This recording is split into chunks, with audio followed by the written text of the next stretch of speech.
Mi nombre es José María Ruiz de Castilla. Y bueno, en esta oportunidad tenemos a un invitado, su nombre es Juan Ramírez. Él es experto en temas regulatorios de capital bancario, con un fuerte componente contable. Y a su vez también Juan tiene algunos libros, he podido leer uno de ellos que es sobre contabilidad de coberturas, y precisamente vamos a hablar sobre esos temas que Juan domina. ¿Cómo está Juan? Buenos días aquí en Lima. Muy bien, José María, muchas gracias por contar conmigo en este podcast. Perfecto, Juan. Como decía, vamos a hablar sobre contabilidad de coberturas, sobre hedge accounting. Y pues no, empecemos primero con cuáles son los tres tipos de contabilidad de coberturas, ¿no? Sabemos que son, digamos, cobertura de valor razonable, cobertura de flujo efectivo y cobertura de inversión neta en el exterior. No sé si quizás nos podías hablar un poquito de cada uno, Juan. Sí, permíteme que empiece por la cobertura de flujos de efectivo. De acuerdo. En inglés se llama cash flow hedge. Este tipo de coberturas es la más habitual en el sector corporativo y también en el sector financiero. Es un tipo de cobertura bastante habitual también. En lo que es, por ejemplo, en el área de coberturas de tipo de interés, pues imaginemos una entidad que tiene un pasivo a tasa variable y quiere pues cubrirlo a tipo fijo mediante un swap de tipos de interés, un swap de tasas de interés. Esto sería una cobertura de flujo efectivo. ¿Por qué? Pues porque elimina o prácticamente elimina la variabilidad de ese flujo de efectivo, la incertidumbre que hay en ese flujo de efectivo. Hay también otra condición que tiene que impactar a PIG, y ya digo, es el tipo de cobertura más habitual. Hay otro tipo, como ya has comentado muy bien, José María, que es la cobertura de valor razonable, o fair value hedge en inglés, y que es un poco lo opuesto. Es la cobertura más habitual en lo que es la parte de tipo de interés, pues es lo contrario. Sería un pasivo a tipo fijo, o un activo a tipo fijo, y que se convierte a variable mediante un swap. El objetivo aquí es el que la variabilidad de ese pasivo, de ese activo, pues se reduzca con el instrumento de cobertura. Este tipo de coberturas es mucho más habitual en el sector financiero que en el sector corporativo. En el sector corporativo se ve mucho en coberturas de deuda en otras divisas que se convierten a tipo variable. Pues imaginemos una entidad que su divisa funcional es el sol peruano, y lo que hace pues es cubrir un pasivo que tiene en dólares. Lo cubre mediante un cross currency swap a un tipo variable del sol peruano, pues sería una cobertura una cobertura de valor razonable. Y el tercero, que es el que vamos a cubrir en esta charla, es la cobertura de inversiones netas en el extranjero. Este tipo de cobertura es mucho menos habitual, especialmente en el sector corporativo. Ahí las entidades son bastante reacias, y vamos a comentar el porqué luego, a aplicar este tipo de coberturas. En el sector financiero es más habitual, pero tampoco es algo que se pueda generalizar, que se cubre en un alto grado, ¿no? Y el sector financiero se cubre más porque las inversiones netas en el extranjero, lo que es la depreciación de esa divisa extranjera, pues afecta a recursos propios, y eso pues tiene un efecto en capital. Y estos pues yo diría que son las tres tipos de cobertura. Sí. Sí, y justo entrando ya un poco más al detalle, digamos, de ese tercer tipo de cobertura, que es la cobertura de inversión neta en el exterior, hablemos un poco cuál sería la importancia, ¿no?, de de realizar ese tipo de cobertura. Entiendo que, corrígeme si me estoy equivocando, este tipo de coberturas es aplicable únicamente y exclusivamente a aquellas empresas, sea corporativas o del sector financiero, que cuentan con, digamos, subsidiarias en el exterior, ¿no? Que al final tienen que, una moneda, cada una tiene una moneda funcional, pero por otro lado también tienen una moneda de presentación de los estados financieros de manera consolidada, ¿no? Entonces, es así y coméntanos un poco sobre la importancia y cuáles serían, digamos, los argumentos para emplear ese tipo de coberturas. Sí, o sea, como muy bien has comentado, fundamentalmente son entidades que tienen una divisa de presentación, una moneda de presentación que es distinta a la moneda funcional de estas entidades en el extranjero.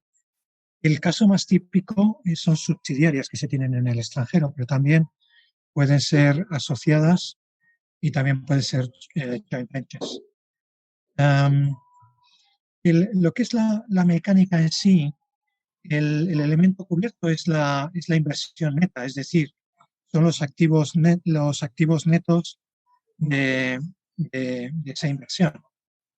Y estos activos netos se reevalúan al tipo de cambio de cierre del periodo contable y el efecto que es que se debe a lo que es el movimiento en esta divisa extranjera, moneda extranjera, se lleva a fondos propios, a una cuenta de OCI, a una reserva. Típicamente esta reserva se llama diferencias de cambio, pero hay distintos nombres.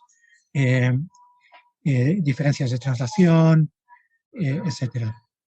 Entonces, este impacto de la depreciación o la apreciación de esta divisa extranjera se lleva a fondos propios en reservas, con lo cual en principio no afecta a PIG.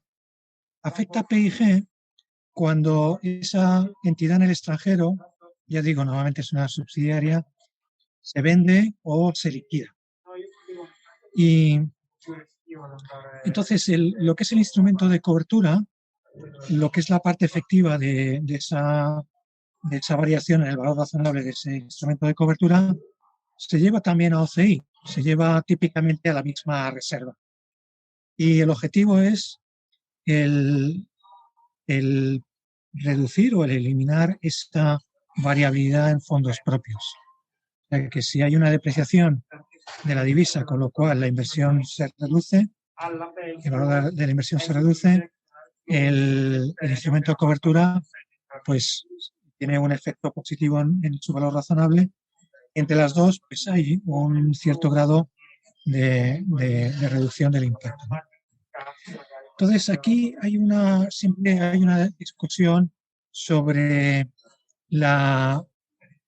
sobre la idoneidad de establecer este tipo de coberturas, ¿no? Tenemos como dos tipos de visiones que son contradictorias entre sí. En el sector cooperativo, muy habitualmente, yo he escuchado entidades decir, mire usted, esta inversión que tenemos en este país es una inversión a muy largo plazo, es estratégica.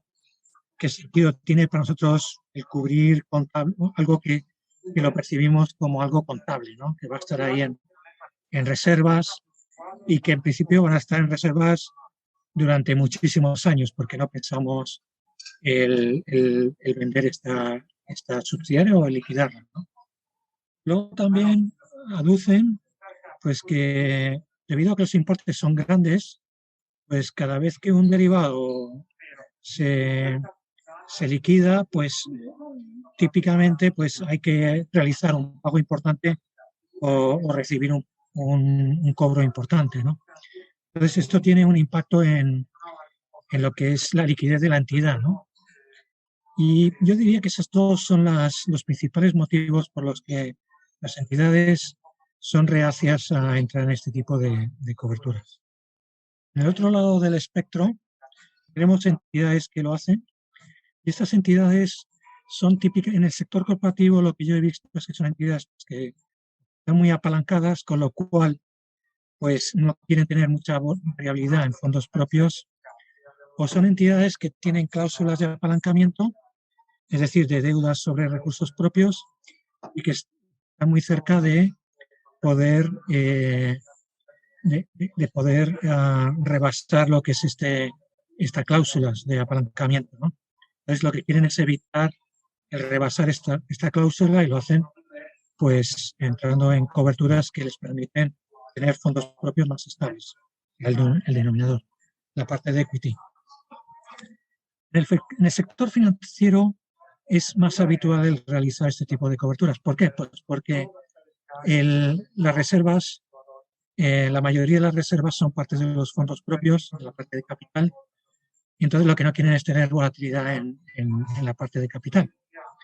Entonces ahí, sobre todo los bancos, pues son bastante más, lo ven como una cobertura más necesaria, ¿no? Lo que son los instrumentos de cobertura en sí, pues yo diría que el más habitual es el emitir deuda. Entonces imaginemos una entidad que tiene una subsidiaria en Brasil.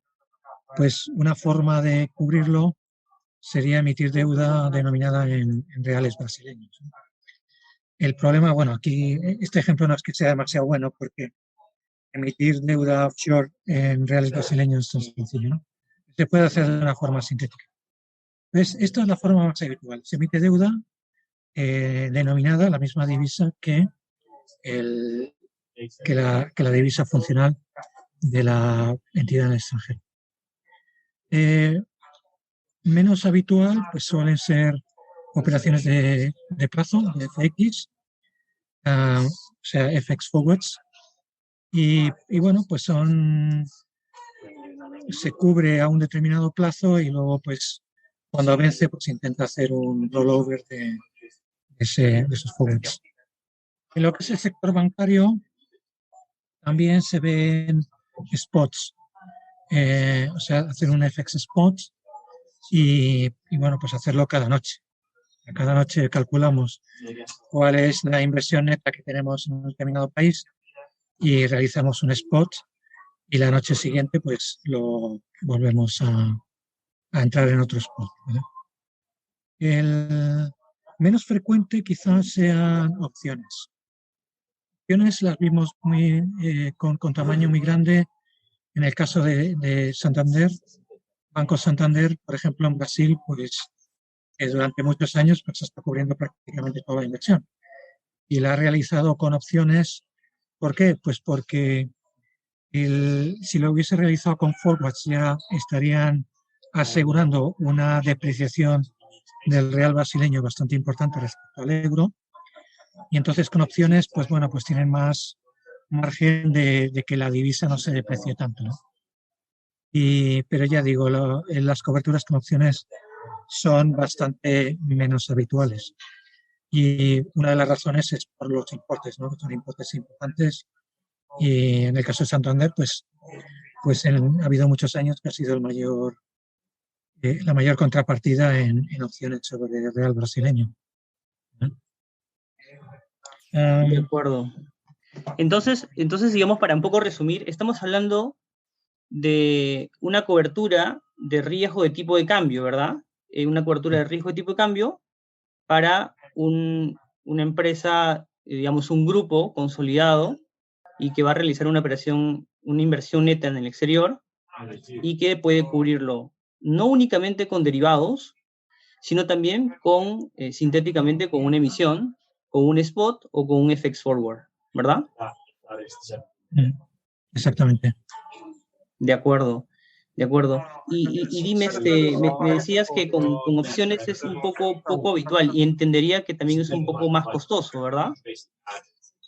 Sí, o sea, depende de la divisa, ¿no? Pero sí, ahí, en cuanto uno se va a divisas que no tienen tanta liquidez, pues ahí es costoso. El bid offer puede ser bastante grande, ¿no?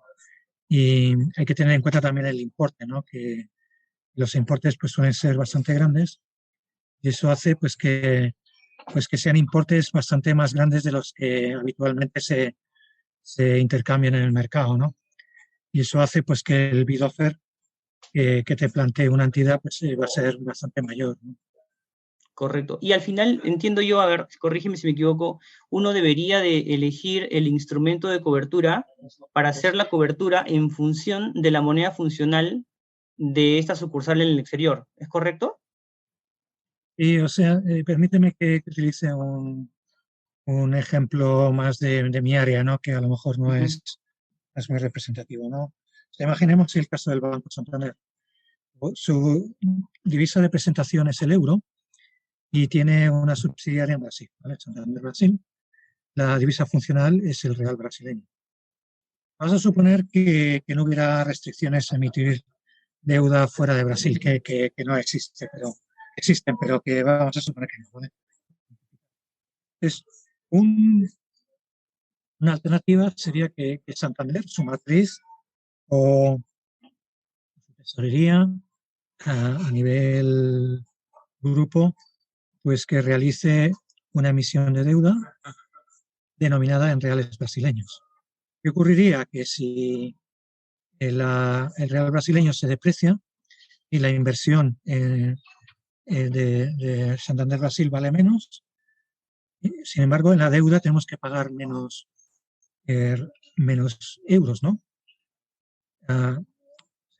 Tenemos que pagar un importe determinado en reales brasileños, pero convertidos a euros son menos porque se ha depreciado la divisa. Tenemos ahí una especie de ganancia.